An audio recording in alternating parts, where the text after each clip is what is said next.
Seorang guru pengajar di sekolah luar biasa di Bali menjadi sorotan warganet di media sosial. Guru perempuan itu kerap membagikan aktivitas mengajar anak-anak spesialnya melalui akun Facebook bernama DVN Arini. Salah satu video yang banyak ditonton dan mendapat ribuan tanggapan adalah video perkenalan anak-anak spesialnya. Dalam keterangan video yang dibagikan disebutkan perkenalan dengan siswa didik baru kelas 2B.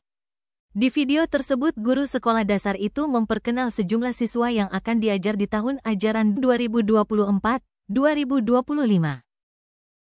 Keempat siswa spesialnya bernama Damara, Monica, Lia, dan Vira. Terlihat Bu Guru Arini begitu sabar mengajarkan mengeja nama masing-masing siswa dengan menggunakan bahasa isyarat. Bahkan ibu guru itu juga memperkenalkan isyarat masing-masing siswa. Terlihat siswi-siswinya juga begitu nyaman dan cepat menangkap lantaran diajarkan dengan lugas dan menyenangkan. Video itu pun menjadi viral dan mendapat pujian dari warganet di media sosial.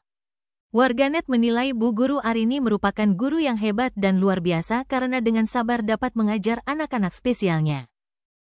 Tak hanya video perkenalan peserta didik baru, Ibu Guru Arini juga kerap membuat video kegiatan mengajar di dalam kelas bersama siswa-siswi spesialnya.